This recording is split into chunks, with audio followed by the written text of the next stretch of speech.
What's up, everybody? My name is Garrett Alexander, your local tax guy. Game On Financial Podcast, episode number 5. Co-host Joseph Lingle. I am passing it to you now. Would you like to tell the people? Yeah, no. My name's Joseph. For those of you guys who don't know, I'm manager here at Game On Financial, and yeah, we're kicking off episode number 5 of the podcast. Actually, pretty crazy to think that we just started doing this not that long ago. We're already 5 episodes in. I feel like I always hear people say that on the podcast I listen to, whatever episode they're on. It seems like they go fast, but when you're doing it week in, week out, I feel like our busy work kind of fills our time. And the next thing you know, it's time to do another one. So we're here. We're excited. I think today's gonna be a fun episode. It's a little bit different, a little bit more informational stuff, kind of about our angle on how we see content creators set up their businesses. And so that's going to be exciting. But before we jump in, just some, I guess, news of the week, some topics of the week. I mean, what's hot, Garrett? What have you seen in the past week? I feel like we've talked a lot this week about work stuff, but in the scene, in the industry, what's going on? Kind of like the podcasts are going by really quick. It really brings to light, because every time we get on here, we are talking about something different and how fast things are moving. Only Up has taken the world by storm. That's been like so much fun to watch, and how creators have shifted to that. Mm-hmm. Obviously, the Kick deals keep flowing in, and there's all kinds of stuff going on. Facebook, there's so much going on with that. Well, actually, there's nothing going on with that anymore. Because a lot of deals getting broke, and a lot of people are even coming out this morning talking about contracts ending and stuff, which we've seen our own creators that we knew that was upcoming, but a lot of people tweeting that out today. Yeah, it's been kind of crazy. Shout out Rafi. What's up, man? What's up, Rafi?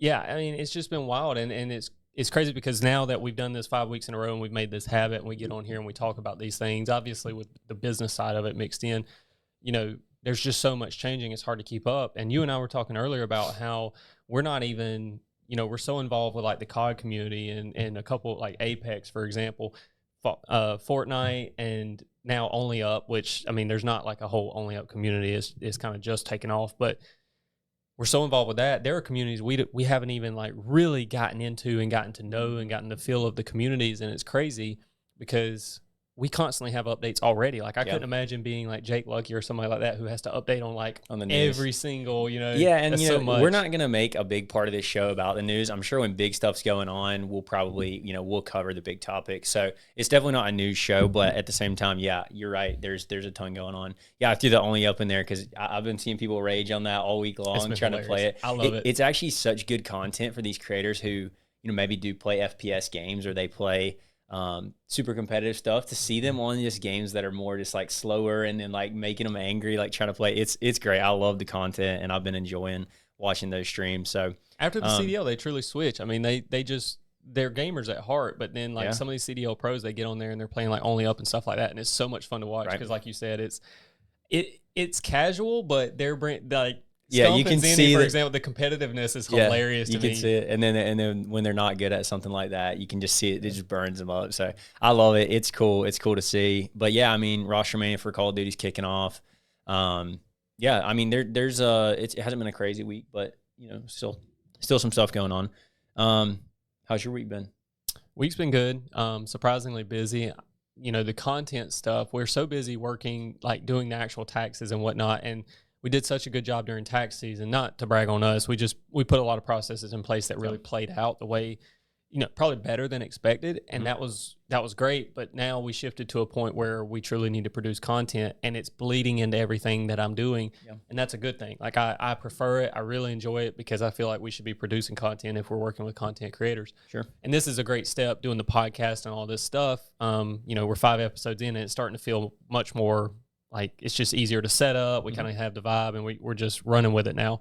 I'm liking this setup too in the office. This is cool. I mean, it's more fun. Yeah. For the people who didn't see the first few episodes, we did them just on Discord, at our own setups, which we'll continue probably to do some of those with guests. But yeah, I like this. This is cool. This is nice. Even having the guests, like as long as me and you are in the office, it feels much more natural. I mean, the whole point is to have a natural conversation and to keep it kind of raw. I mean, we'll obviously have scripted content and stuff like that, but me and you just sitting here, this is stuff we talk about all the time anyway. Right.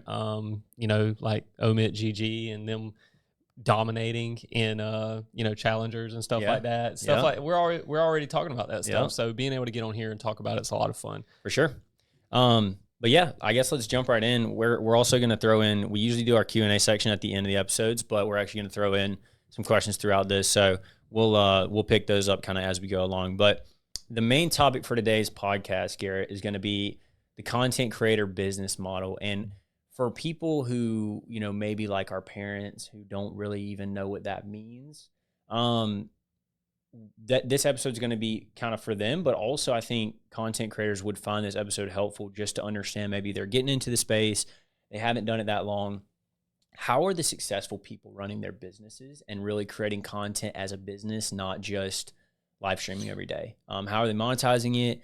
What does their business day in, day out look like, when they're not live or not on a video? And kind of what are some of the struggles they deal with? And then we're going to kind of give some perspective from our standpoint of the things we see people struggle with. And just because obviously we are accountants and we are looking at from a financial perspective, kind of maybe what are some of the pitfalls, and then also kind of some of the things that we help people with. So we're going to kind of navigate that as we go and just give you guys our perspective on it. Nothing is right or wrong. This is obviously just our opinion. But we do feel like we can provide value here because we do see a lot of different creators and a lot of different industry or subgenres, so to speak, whether it's gaming or IRL content. So we're going to kind of take that from there. So we'll kick it off with just, as a creator, how are creators monetizing their business? How are they making their money? Most people know the main methods, but just speak to that a little bit. How are content creators monetizing themselves, their brand?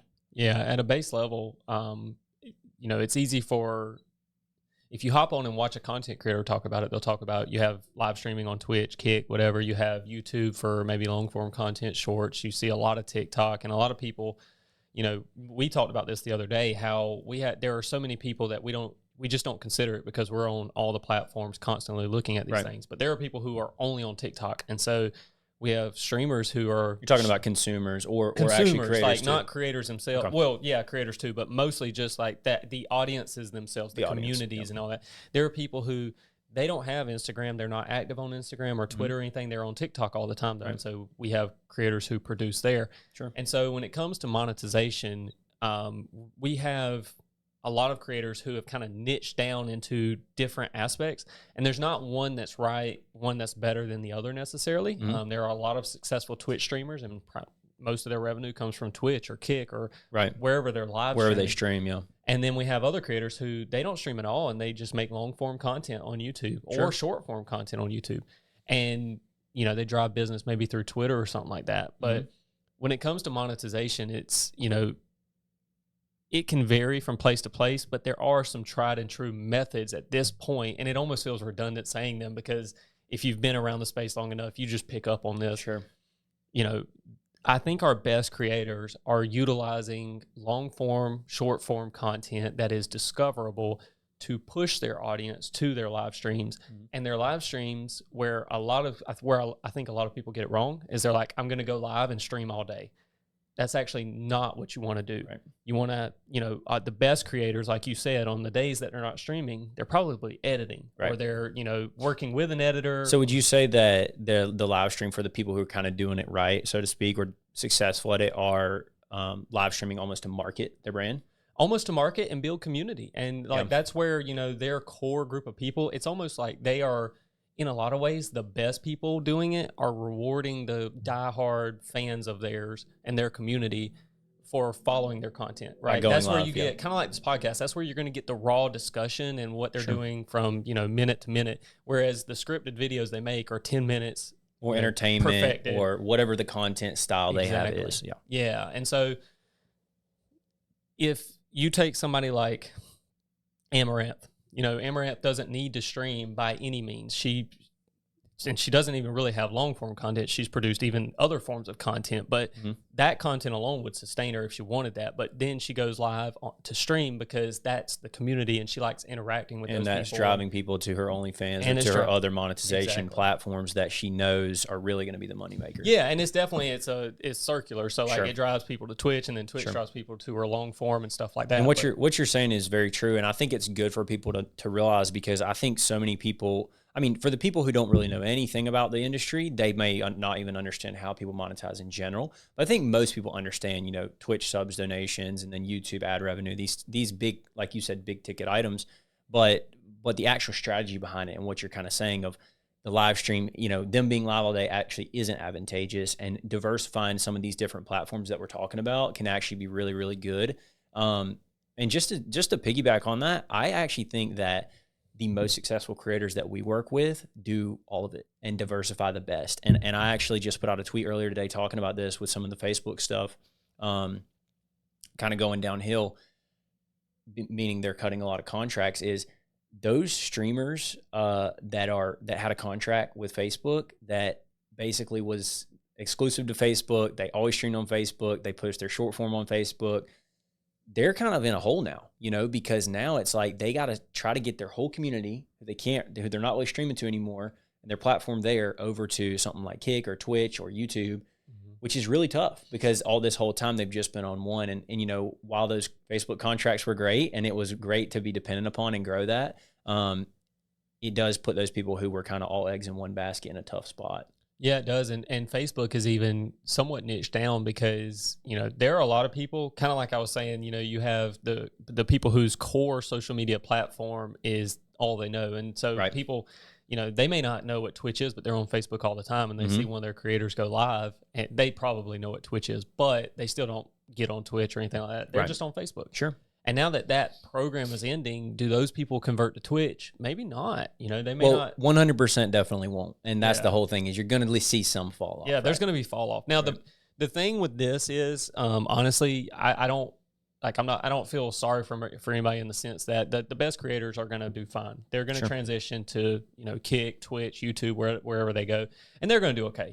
There may be a small fall off in the first couple of months, but some are going, they're going to be the top creators who are going to do really well. It's really the mid-level to the small creators that this impacts a lot, and you never want to see a platform closing down because they have put a ton of effort into building that community, and now we've seen some of our smaller creators that we work with even that's what blew them up. I mean, Facebook during COVID 2 years ago is where they started and where they've seen their following. And so, and we're not talking about huge money, but we have creators that were making really, really good money on Facebook that 2 years ago weren't making any money on Facebook. And so for that kind of platform and growth to just kind of be gone, it is tough. And, I think from taking us back kind of to the main point of just revenue streams, not only are we diversifying or recommending to creators to diversify their revenue streams, but because something might, lose traction, but more so just because live streaming in general it's your time, right? You are getting paid through donations and subs for your time, for your face on the thing. It's no different than me paying you for a service to do my accounting work. It's the same thing.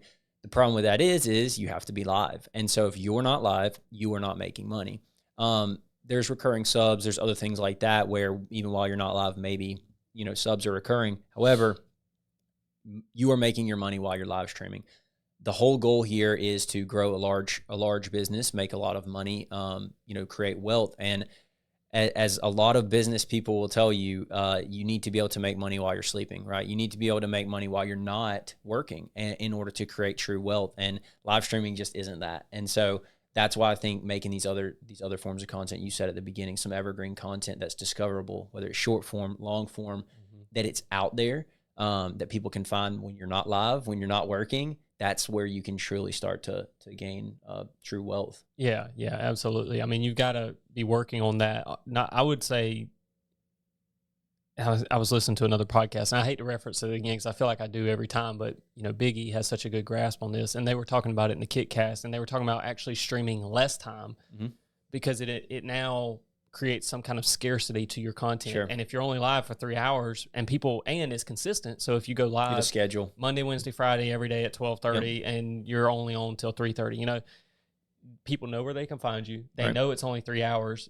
They know, They're probably looking forward to it. And and if it's an 8-hour stream, bro, a lot of people, I know for some of let's take Call of Duty, for example, some of our content creators on Call of Duty, I know they're going to be playing ranked Warzone in 6 hours if I come back. So, I just don't feel like I'm missing much if I leave. Sure. And, most of our creators, I keep them tabbed. I'm trying to support, but at the same time, there's just nothing in the content outside of they're really good at it. And that's fine. That's okay. I'm not saying that's a bad thing. But at the same time, take somebody like we were talking about Metaphor, for example, the other day. Metaphor is constantly pushing out YouTube videos. He's doing different classes. He's doing all this. And yes, he does stream, and it's constantly Warzone. He's like playing single player solos Warzone. I don't know what I can't talk. You're good. You're good.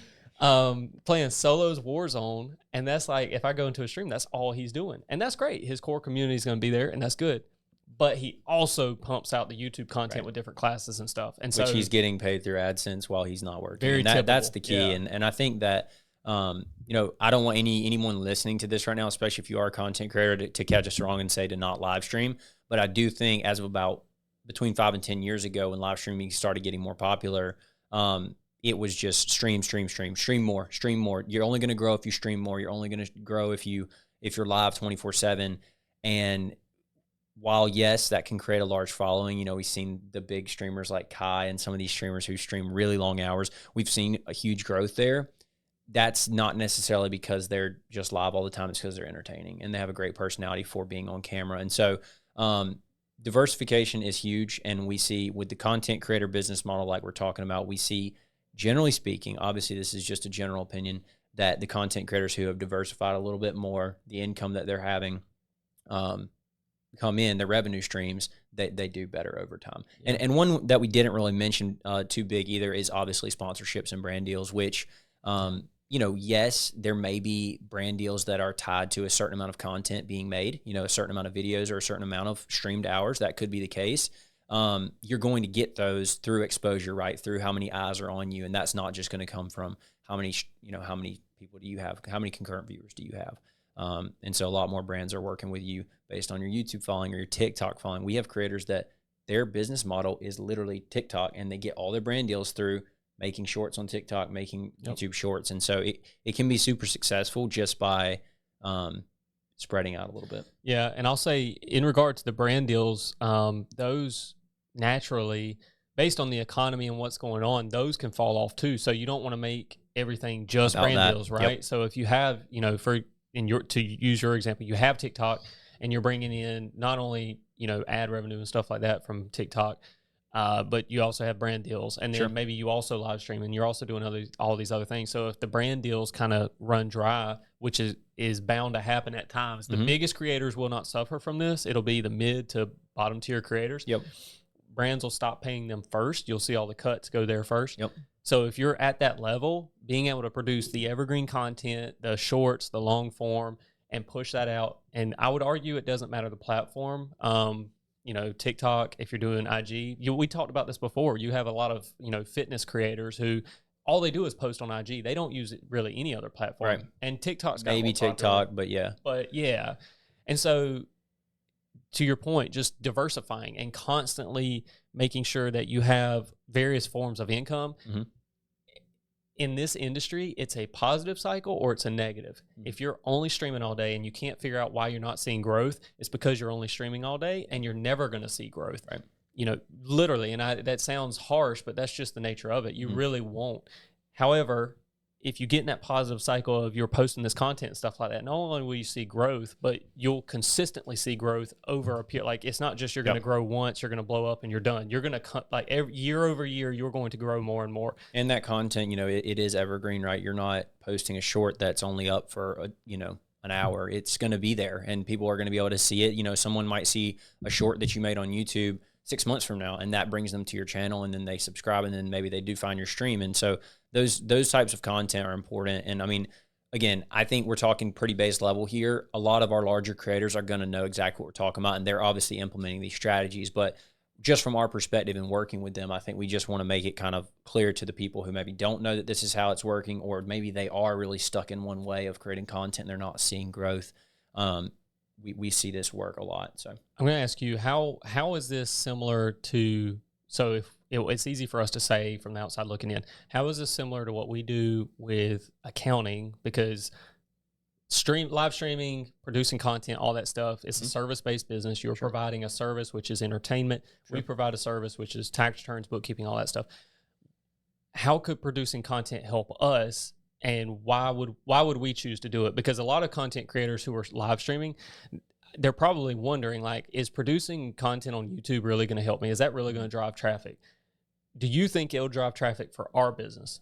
Yeah, no, I mean, it's a great question. And it's funny that you asked because I've actually told a few people recently, for just friends, that we've started this podcast and we're creating more content here at our firm. And I've gotten that question, that exact question of why are you guys, what are you guys podcasting? I got that question from my mom yesterday in the truck. Why we are went you to eat guys, lunch. Yeah. And, I think people view it wrong in that, the people in our industry, that in the content creation industry and even subgenres of that and gaming and other things, they get it, and maybe even to them, like we're talking about, it's an actual revenue stream for them. Mm-hmm. But for other businesses out there, I mean, social media and content, putting out short form content, putting out even, I would say for some businesses, long form content, it is their marketing. It has become their media flow. And while it used to be commercials on television or it used to be newspaper ads, now it's content. It's YouTube, it's TikTok, and that's why you see so many businesses, whether it be hairdressers or car detailing companies or anything,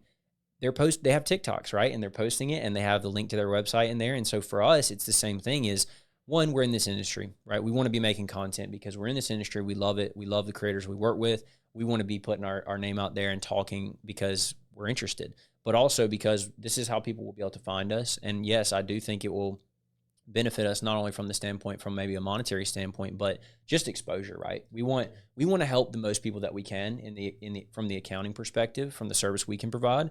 And to do that, they need to be able to find us. You know what I mean? Let's talk about Clipworthy. On the same point, it's funny because I was scrolling. I'm a consumer. That's another thing about being in this industry. I'm as much of a consumer as I am, working with these creators and stuff like that. And naturally, we support our creators' content, but I scroll TikTok like anybody else. I get home and I don't want to have to think anymore, so I mindlessly scroll. Sure. I came across, and I didn't just come across, I've seen it a couple times now, but it's the same guy and he cuts grass, but he doesn't even charge for it. He goes up to these random people. I've seen that. And it is so dope. It is.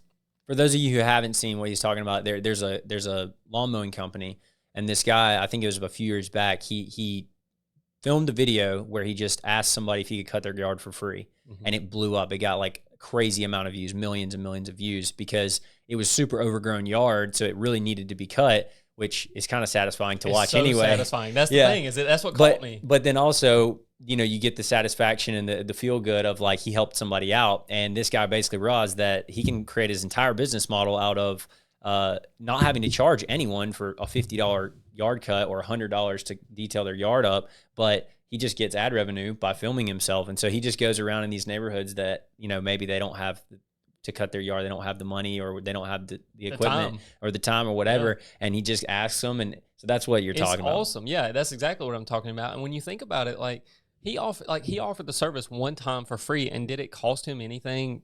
No, maybe the gas time to cut the grass and his time. And just doing that, he provided such a value in that, but he recorded it. And I don't know that he expected it to blow up like it did, but then it happened. Now that's all he does. But imagine a world now where he decides to charge.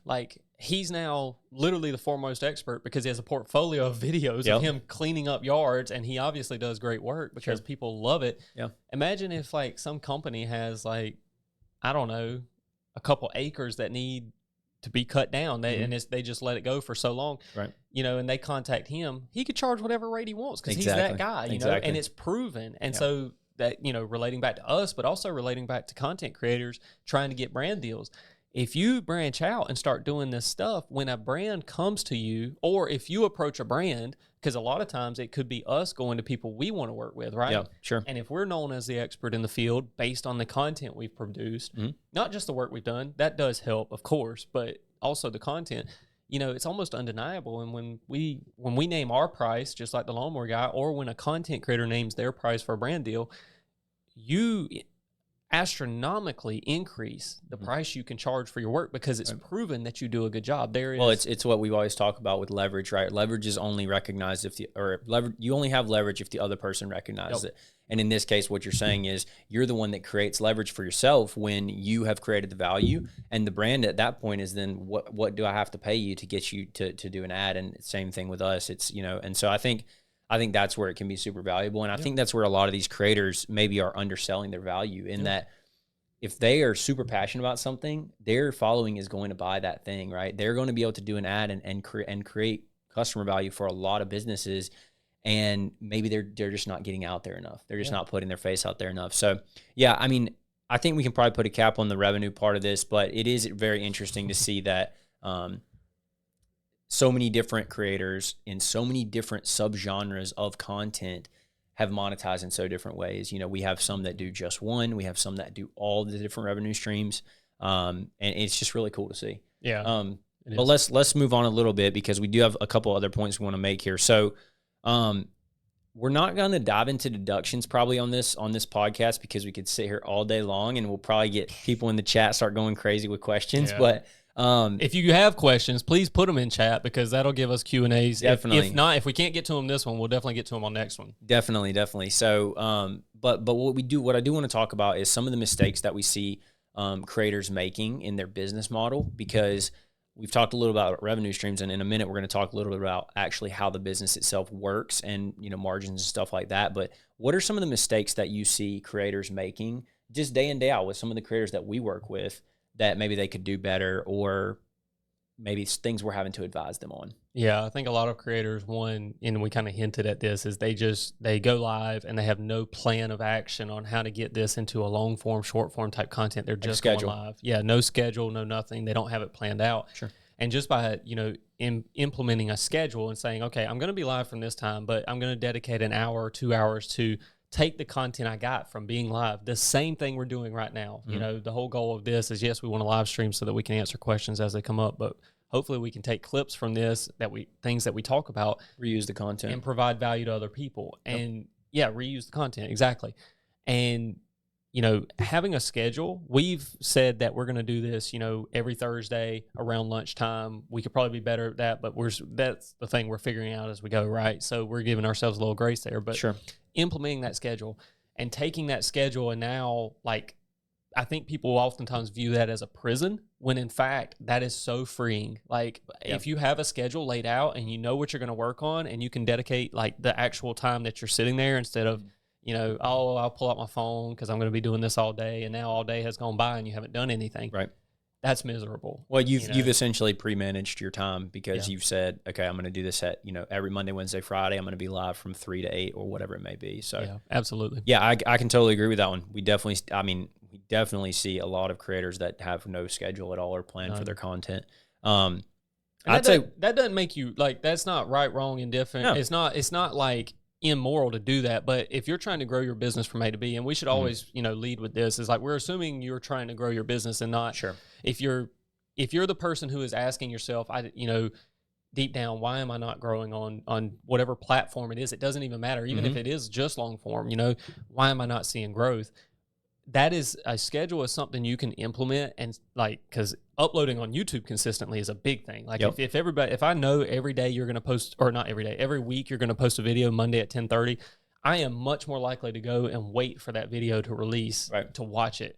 And that is just, again, it's so freeing to do that, and you will see your growth explode just from that one small thing. And we're about to talk about other things you can implement and do, but if nothing else, I don't know that I would say, even go so far as to say it's going to help you explode with your content and your growth, but it is going to be freeing, and it is going to give you a lot more of your time back. And that's huge. Yeah, that's super huge, because, you know, in our business, it's all about efficiencies and processes, but in content, it's not necessarily about processes, but it still is efficiency. And if you got to be live, and for any of those of you who haven't ever gone live, and being live, you know, it's a lot for these creators to be live and playing a game or whatever and have energy and be talking.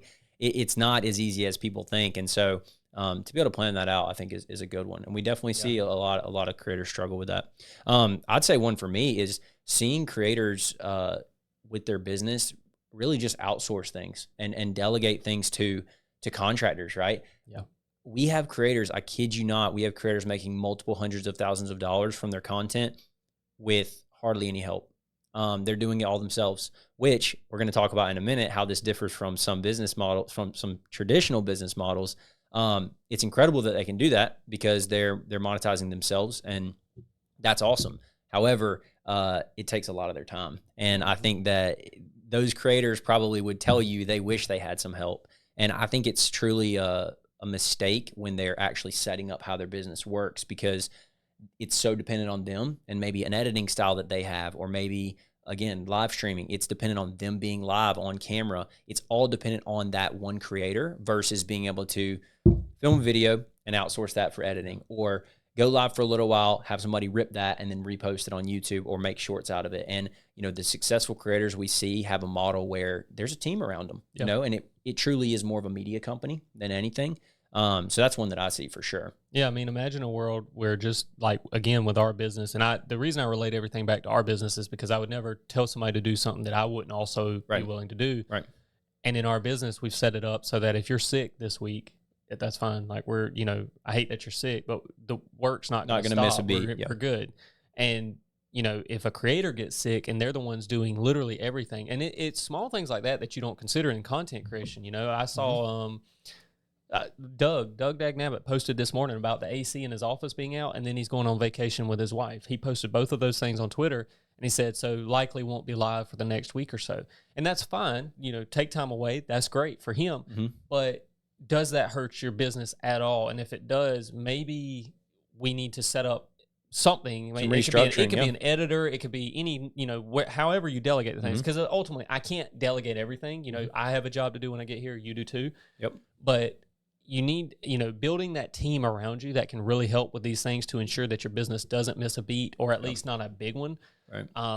That's massive. It is. And I mean, I think not enough creators think about this truly. And it is one of the many blessings is that, and again, we're going to talk about this here in a minute of just the differences, right? Because the barrier to entry is very low. You can just have a phone and start making TikToks. You can just have a PC and start gaming and live streaming, or even a gaming laptop for that matter, and just streaming yourself. And so the barrier to entry is low. However, if you're really trying to scale, you are going to max out at some point for just basically that's all you can do. And it's your time is filled. And like you said, unless you have a bank built up of videos that you have edited yourself, when you go on vacation, that you're just not making money. And so I think that's really important. And I think that's something that we could see creators do a better job of, and something we talk about a lot.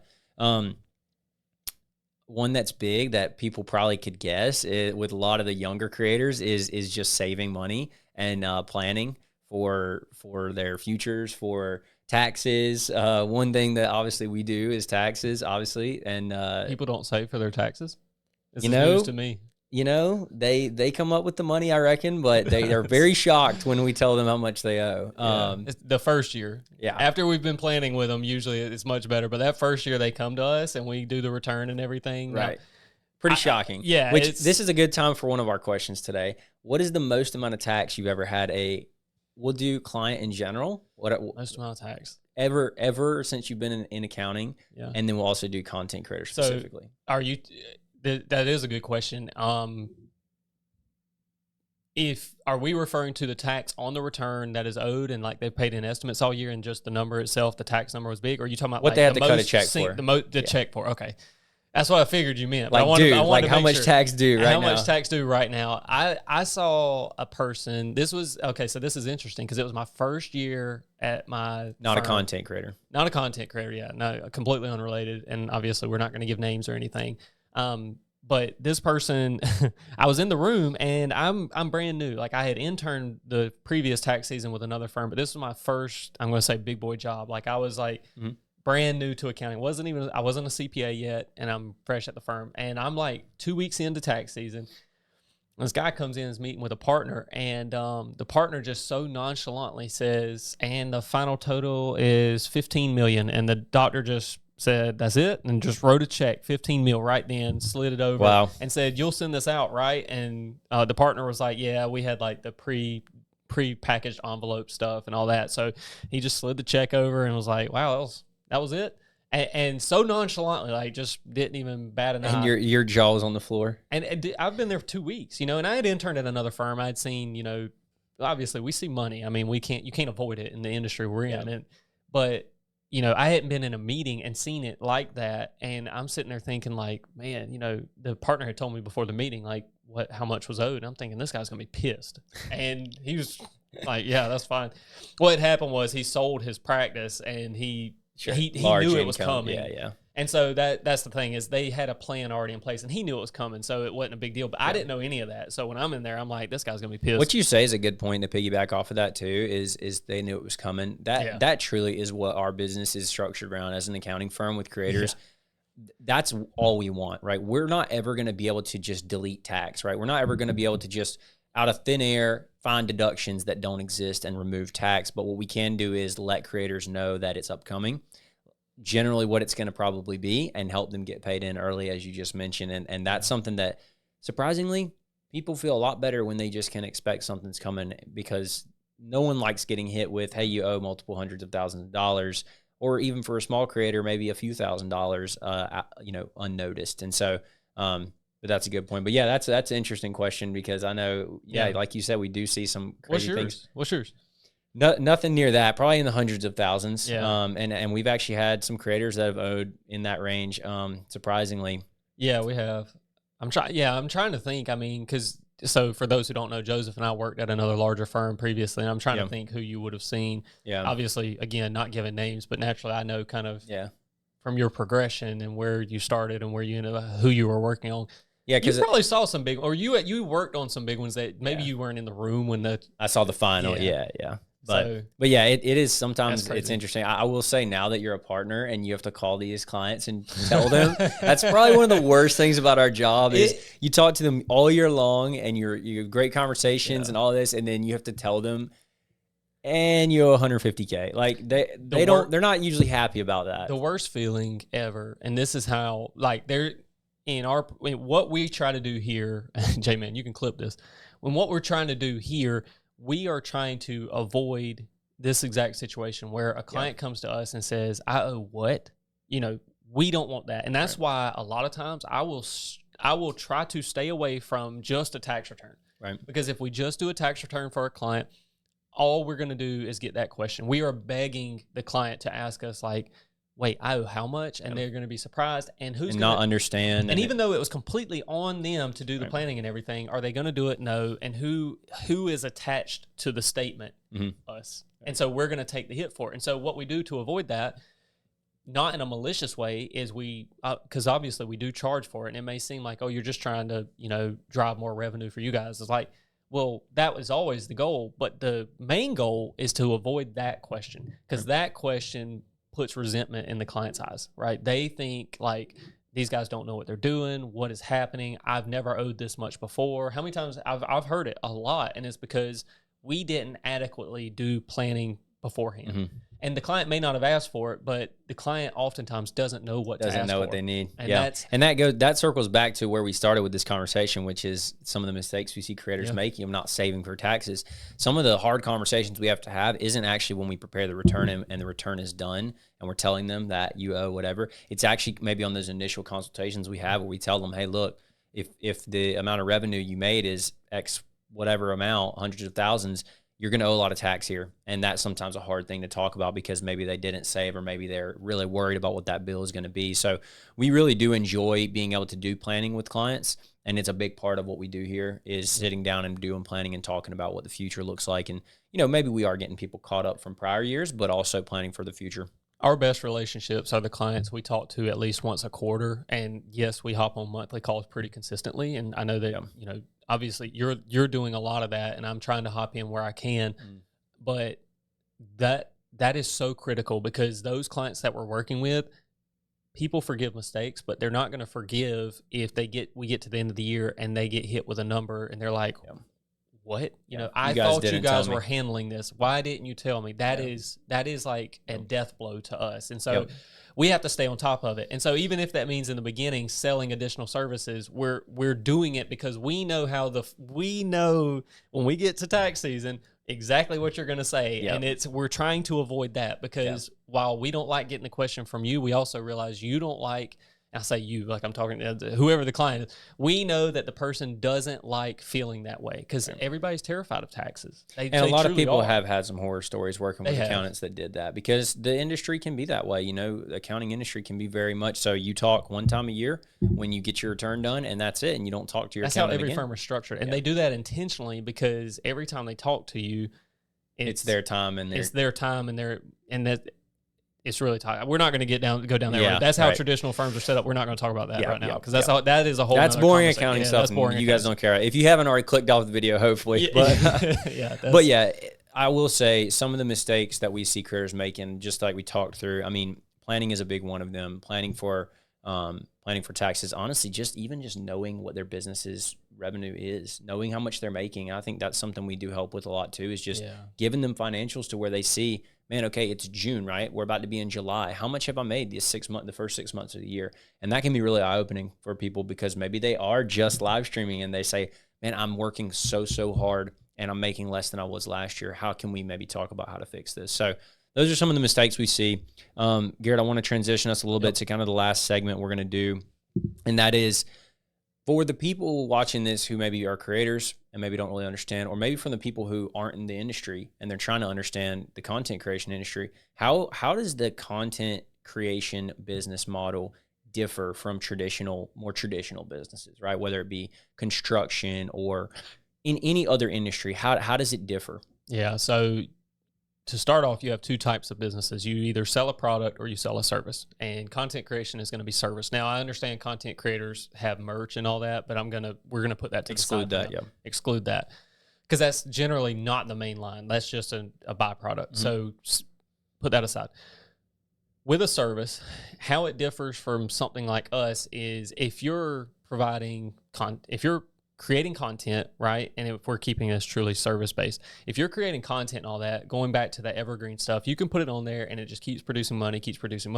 Me and you, right now, based on how our business is set up, you and I have to meet with clients one-on-one. And so to do what we do, we're working one-to-one and we can outsource, but then now we have to train somebody and all that. Versus with a content creator, you're basically, you're one-to-one with your audience, but if you're producing that evergreen content, it's just flowing. You just have it going. Your input to do the service is a one-time, and the payback could be multiple times. Exactly. Versus for us, our input's one, and we get one in return. 100%. Now, if you take it even further and compare it to something like a construction company or something like that, I think it would be mind-blowing for a lot of these content creators. Now, I'll preface this by saying I know a lot of content creators have worked other jobs before getting into content and whatnot, so this isn't, for a lot of them, this probably isn't brand new stuff, but a construction company, the margins on that are going to be so much different, and I don't know if you want to hop straight into margins, but because I know we had that on the notes, but a construction company may spend... they may make $100,000, but they had to spend $95,000 to get it. And why is that versus a creator who makes $100,000 and their margins, they maybe have 90% margins? What's the difference? Yeah, so margins is, when we say margins, we're talking about your income minus your expenses, your net profit, and how that compares to the overall revenue you made. So if you made $100,000 and you got to keep $100,000, that is a 100% margin. That is perfect. We love that. A construction company, they have to buy materials. They have to pay people. They have to, buy supplies. They have to travel to the job site, buy trucks to get people to the job site, buy trucks to get materials and all that. And so a lot of cost associated with that revenue. So much overhead. That's what we're essentially talking about is overhead. And they literally have to spend, 95% of the money that they're going to make just to get the job done. And so they walk away with, they made $100K, but all they're walking away with is 10, versus a content creator, man, the barrier to entry is so small, and you mentioned that earlier, talking about barrier to entry. It's so small. You can literally make $100,000 and keep 99% of it. You can spend $1,000 and you're walking away with all of your money outside. We're excluding taxes in this example. Obviously, every company has to pay taxes, so we're excluding that. Well, and the reason for that is, like, you're talking about barrier to entry. For those who may not be familiar with that term or what we're talking about there, anybody can start creating content. If you have a laptop right here, you can turn on and go live and start creating content. Are you going to make $100K? No, that's just an example. But the point is, the barrier to start making content is so low. Yeah. You don't have to go out and spend 90 grand to make 100. You could spend a very small amount. And then what is the other part of your cost? It's your time. Yep. Now, the construction example that we talked about, that's also time. They also still have time in that. Both have time. The difference is one is your time. And, I know we did just talk about some mistakes we see, and one of those may be not contracting out enough work and not delegating enough. But that's because we truly want to scale, right? So there's never going to be zero cost to your point, there's never going to be 100% margins. However, you can dramatically see a difference when you look at traditional industries and more traditional companies versus content creation. And that's the beauty in it. And I think that's why you've seen it grow so drastically, is you have maybe an 18-year-old girl on Instagram Reels or TikTok who's blown up her account and is getting brand deals just by creating content. And what did she has a phone. That's all she has. She has a phone, and then she goes out and films videos and just makes the content, and she's able to make a ton of money doing that. And that's the beauty in it. Well, we've seen talk to a 14-year-old girl who was making $100K, and, you know, she's 14, barely getting into high school and making $100K. That it's because the content that this person was making was just, you know, it was evergreen and posting to YouTube constantly. Right. And it's not, I'm going to say this and it's going to sound terrible, it's not that hard to get into the space. Now, whether you do well or not, that's going to come There's a lot of other factors, obviously. But the ability for you to get a webcam and record your gameplay, you're talking about a couple $100. And then if you really want to like upgrade, you know, we have content creators who are making $500K, and they may spend like $5,000 to buy a new PC, and that's it. They don't. It's actually really funny because we have a lot of creators that end up owing a lot in taxes because of exactly what we're talking about, because they don't have enough expenses. We're looking at their income, and to your point, maybe it's $500,000. And we were trying to find everything we can, and they don't spend money. Their time is what they're getting paid for, whether it be on that live stream or YouTube or whatnot. And so that's a huge difference, because there's not a whole lot of margins in traditional industries. We're talking like good margins would be 20 to 30 to maybe even 40% at best. You know, restaurant industries, like super low margin. Some of these other industries, super low margin. They make money off of quantity, right? They want a super high revenue number, so eventually they make money. But the point being is there's not a whole lot of industries like content creation where, and it's an entertainment business, of course, right? But that's the point, is that, you know, they're getting paid for their image and likeness and for their time, and there's not a whole lot of expenses associated. No, I mean, again, relating back to our business and what we do, our tax software alone cost us $15K a year, and like right out the gate, that's 15. You're in the minus, yeah. We're in the minus, and you know that's okay, because ultimately that's one reason like accountants charge what they charge, is because that there's so much that goes into a tax return, and you have to have good software, because there's so many checks you have to run, checks and balances. Yep. And so that's an example of like a content creator. The software you might be buying, maybe you buy editing software, so like Adobe or something like that. That does get pricey. I understand that. But compared to other industries, to your point, it is virtually nothing. Yep. And so, and I think that's a good thing. That is a great thing, because that, your success now goes through the roof when you're talking about a business where you can have 95 to 100% margins. That's exceptional, and that's a good thing. That's why I would tell more people to get into it. That's why we should get into it.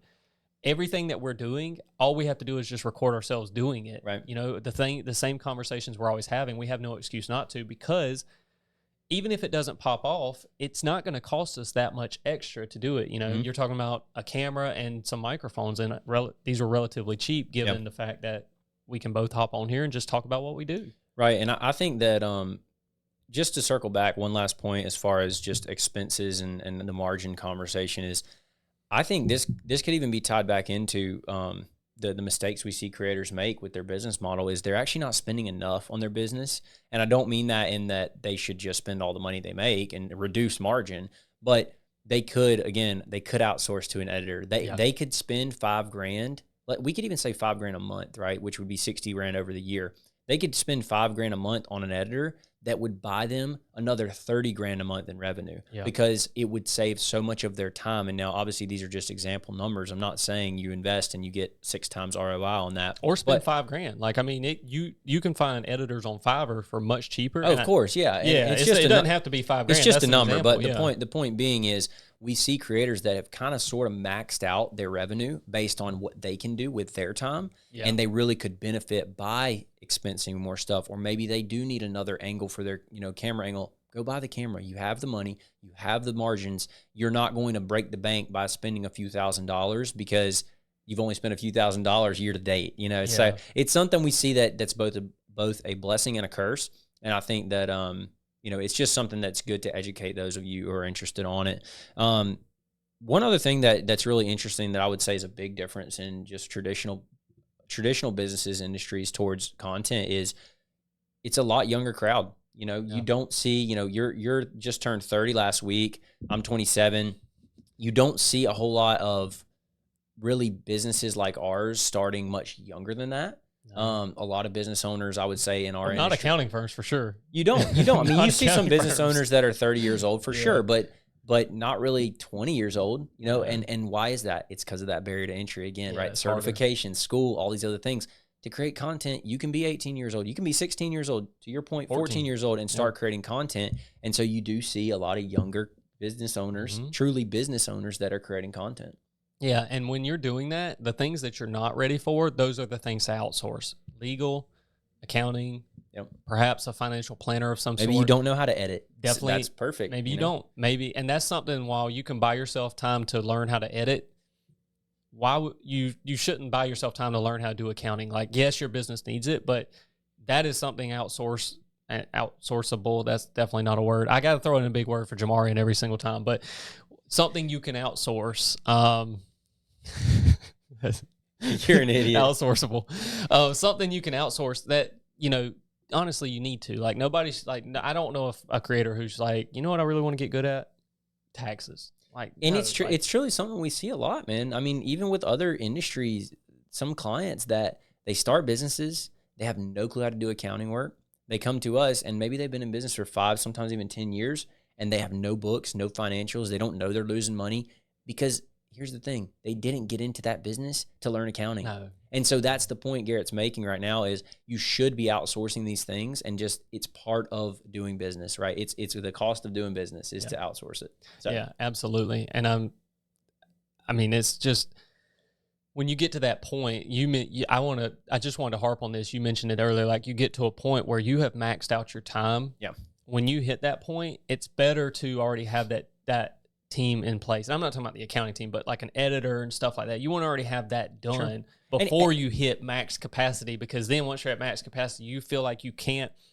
And I mean, any streamer can probably relate to this. You feel like you have to go live, and you feel like you're caught up. I think that honestly, with Tfue retiring, that's kind of where he was he felt like he had to do so much, from going live, recording content. Too much dependent on him. It's too much dependent on him. And as big of a creator as he is, I mean, it was all dependent on him, and that's why he wanted to break. A lot of pressure. It's a lot of pressure, right. And I think build out that team before you hit that point. Right? That's what we're really saying is this is something that can be structured at a very small level. Yeah, this can be something that can be structured when you make your first few $1,000s off Twitch, or you make you make 20,000 from YouTube this year. You just started a channel and you got monetized, and you started making. This doesn't have to be, when I make $100,000, then I'll start doing that. No, and you also shouldn't go and buy things you shouldn't. You shouldn't outsource to an accountant if you don't have a need for that. So there is a part of that is managing needs.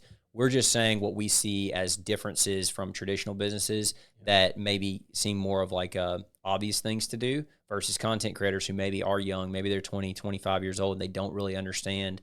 These are just parts of doing business, and you should outsource them and spend that money. So, do you have anything else there? I mean, I know we've kind of covered a lot there, but I think we've encompassed it pretty well. Yeah, pretty good. Probably the only thing I would say, because it has so much to deal with spending money and all that, and you mentioned, don't be afraid to spend the money to grow your business.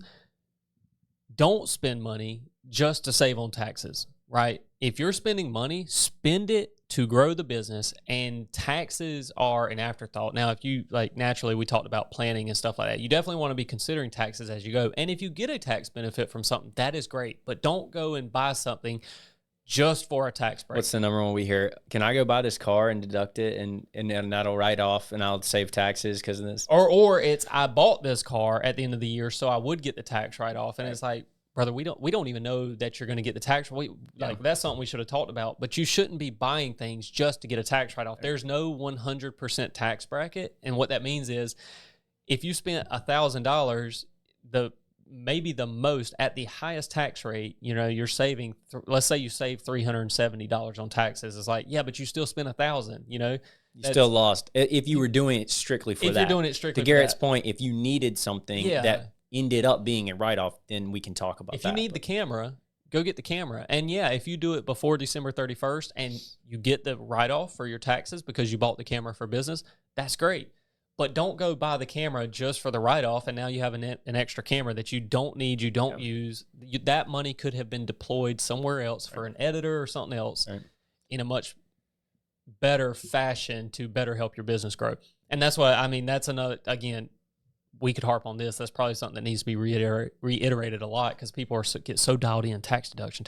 I need it for taxes. Like, you don't need to do anything for taxes. You need to do stuff to grow your business, and whatever benefit you gain for taxes is just gravy. That's better. And it is true that you should be investing in yourself and your business. And I think a lot of creators maybe don't understand why they're stuck, or they're not making money, or they're in a place where they're capped, right? Maybe they are making great money, but they don't feel like they can grow. That might be because you need to invest and buy some more time back, right? Outsource some of these things to people to help you, or maybe it's a manager, right? Maybe you aren't good at running your business. You aren't good at getting an accountant or working with an agent or these things. Pay a manager to do these things for you. And these are just things that we see all the time. And, it's really cool because we're able to see content creators kind of work through this, and we see them at all levels. We have creators that kind of have done this really, really well, and they run it as a media company. And, quite frankly, those are the more successful ones. And then we've also seen kind of the ones at the bottom that have grown a lot, even maybe since working with us, where we've been able to advise them on things or link them up with people that can help them. And so it's really, really cool. And that's part of what I love about my job and getting to do is just work with creators through some of these hurdles that maybe they just haven't faced yet. And that's completely unrelated to taxes, but from a business standpoint, because you've been around business for so long, you just get it. Like you see what the hurdles are, getting clients from A to B before they come. And it has nothing to do with taxes. Like, yes, taxes, obviously you help with those as well, but it's so much fun. I put out a tweet last week, I think it was, that like 95% of my time is not doing taxes. And I think that's so true, because a lot of what we do, we may be tax focused in what we're saying, but a lot of what we talk about is just how to run your business, how to set up things to buy yourself more time, how to be more efficient and more profitable. So one question to close us out, because we are wrapping up here. This is an accounting question for those of you who don't care. You can probably click off the video now, but what's the biggest lesson, Garrett, that you've learned since you've been in the accounting industry? And I want to relate that to accounting because we are accountants, so we should talk about it. The biggest lesson learned, I knew this question was coming technically, and I just said it earlier, is don't spend your money just to save on taxes. But I'll take it a step further, and this actually comes from an Alex Hormoza video, so I don't want to take credit for it, but taking that don't spend money just to save on taxes a step further and looking at all these tax TikToks and all these complicated tax products that people offer and all these really complex things that people just think they need to be in order. They think that, the rich are doing this to save on taxes. Like, no, the wealthiest people that I know, they try to do as little of that as possible because you have a cost to implement it. You still have to pay tax. You have all these hurdles, getting the IRS to accept all these things, all this stuff that's happening, and you might save a fraction of what was actually promised by the end of it, based on, once you pay the fees and all the stuff to get it done. And it is just not worth it. And so wealthy people, now I'm not talking about mega billionaires or anything like that, but the wealthiest people that, we would know, they're not doing that. They are just truly, I'm going to say, minding their business. They just focus on their business. They're trying to grow their business. That's all they care about. They're not trying to do these tax. They want to stay out of the IRS's way. They want to stay out. Yeah, they don't want to do these complicated tax, strategies with tax shelters and this and that. It's like, no, that people aren't doing that. And the reason is there's no true money in it. It's just a way to look like you're doing something complex when you're really not. Yeah. And that's a good point. And I mean, I think, I try to tell clients this a lot when they do owe a lot of tax, but if you make a lot of money, you owe a lot of tax. That's how it works. That's how the tax system is structured in the U.S. It's percentage based. And if you make a lot, you owe a lot. That's how it works. You may have paid some in. You may have some deductions that help you get to a lower income that you're taxed on. But if you make a lot of money, you owe a lot of tax. That person you mentioned earlier, I was about to say, million, they made a lot of money. They made a lot more than 15 million. That's why they owed 15 million. Those people always write the check and say, yeah, that's it. Good. And it's the people who owe $500. They're like, what do you mean? Yeah, I don't know about that. What way can I get out of this, this and that? But the people who make all the money, they're like, yeah, I'll pay the tax, whatever. Cause they just know they're not trying to get into all this stuff. They're just like, they're like, if I write this check, can I go back to the office today and get back to work? Like, what do I have to do to get it done? And it's, it's part of doing business. It's part of doing business. It really is. Yeah. J-Man, drop it in the chat if you got one for sure. Absolutely. Yeah. And I would say my biggest lesson for sure would be just learning that you don't have to do things a certain way. There is a general model that works. And, I know today we talked about the content creator business model, but you can structure things how you want. You get that freedom to do the way you want. And I'm not just talking about in the accounting industry. We're in the accounting industry. We have an accounting firm that we work at. We get to kind of structure things how we want and do processes how we want. But in every business, we've seen some very successful people that have done non-traditional things. And it really is more about committing to it. And yeah, there's going to be bad business decisions, but at the same time, if you commit to something and you put the time in, a lot of times you can make stuff work. And that's been a really cool thing for me to see, just and even just learn from clients. It's cool as being an accountant, and I feel like lawyers, attorneys could probably say the same thing, but you get to talk to a lot of smart people, a lot of wealthy people, and it's cool because you get to learn from them and how they've had success. And that's the one thing I probably love the most about being in this industry. It's so great. And yeah, I mean, that's big, being able to structure it how you want to structure it. And that, even going back to the scheduling, like if you schedule it out right and you write it down and put it on paper, what you're going to do and all, you find that you have a lot more time than you thought you had. It doesn't take you as long to do what you need to get done. And that gives you so much flexibility and freedom to do things your way and figure out what works best for you and your process. And it, that's been huge for us. I mean, from speaking as a business owner, I don't stress coming in at 8 o'clock every morning. It's not like I have somebody to answer to where I have to be here at 8. And that's because the Calendly link I send out to people doesn't have that 8 o'clock slot. So I buy myself the time. I've structured it that way. And that's so freeing. I think we take it for granted a lot of times, but it's just hard. It's hard to think of myself as not doing what I want. Like, why would I subject myself to that? And there's a lot of people that, are stuck in that every day, day in, day out, that are kind of in that, mentality, I guess, per se, of having to do things at a certain time. And usually those are the people that we talk about a lot, but those are the people that end up wasting the most time, and maybe they don't get their work done, and because it feels like a prison. So I think, it's a great point that you make, and being able to, most people can get stuff done faster than they think, faster than they currently do, buy themselves back more time just by being more efficient and more locked in. So J-Man says, any embarrassing stories related to work? To be honest, I can't really think of any. I don't know what. Related to work? I mean, we've messed up on projects before. I've definitely had some stuff where I did something, I thought I was right, I thought it was right, and I've gotten shown that it was very wrong, and I felt really dumb about it. I've had to give presentations before with work that I kind of botched and felt embarrassed on. I was probably a part of those presentations too.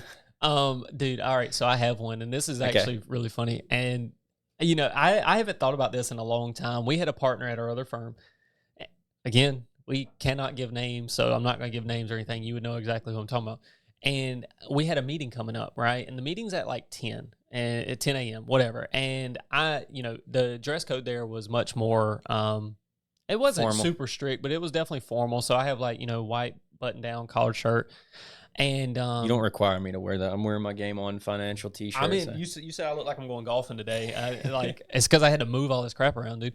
But I had to be, somewhat dressed. We had a client coming in, whatever, and I had a tie on, and not a big deal. I was kind of used to it, but I spilled coffee on my shirt, and I didn't have a spare I actually kept a spare in my little the locker that was at our. At your desk? At our desk. That's what we were provided. It's so silly to think about. It's so dumb. And so, get this. I spilled coffee on myself. I went to the partner. This is 10 minutes before the meeting. And I'm not uber clumsy or anything like that. This was just an honest mistake, right? Mm-hmm. I go to the partner and I tell the partner, I'm like, hey, I spilled coffee on myself. I look stupid. I literally live a minute from the office. Remember, I was living in the apartment complex a minute away. So I could have been home, changed, and I would have been late to the meeting, but not that late. And plus, the client wasn't coming to see me. The client was coming to see the partner. Yeah, you were sitting in. The partner said no. And I'm like, what do you mean? No, I wasn't really asking. I'm going home to change my shirt. And the partner's like, no, you got to be in this meeting. Like, I need you in here. And it was kind of a technical thing where I had to be there to operate the computer so that I could move things while the partner was talking and all. And you would know exactly what I'm talking about. Yeah. But I had to be in the meeting with coffee on my shirt, my tie. The tie was ruined, actually. And I'm literally, I feel so stupid, and I can't stop thinking about it. And I swear to you, the client comes in, shake his hand, and he looks at my shirt like you're like 22 years old. Doesn't acknowledge it. I'm like 22. Yeah, I'm like young, you know. He's like, look at this idiot intern over here. And I'm like, I felt so dumb. And I think about that now and how I felt, and I'm like, I think about it like now I am a partner. I own the firm, and I'm like, there's no reason for like that is the silliest thing I've ever heard of. I would never do that to anybody. Yeah. Like, do you think the partner was trying to embarrass you, or they just wanted to keep their own like time? I don't think the partner was thinking anything about me, and that's the sad thing is I don't think the partner cared about how I felt about it or anything like that. And to some level, like, you know, you got to put your feelings aside. There's a job to be done, but like, I got coffee on my shirt. Like, I live a minute away. I'm going to go home, change my shirt. Right. I work more hours, like I was going to get my hours. That was not the issue. Right. And it's so silly to think about that. Like, bro, if you literally spilled something on your shirt and you were like, hey, I'm going to run home, change my shirt, I'd be like, all right, cool. And I would probably ask you, like, do you want to run home or do you want to come back? You would suggest why not just stay home? Like, just stay home and do your work there.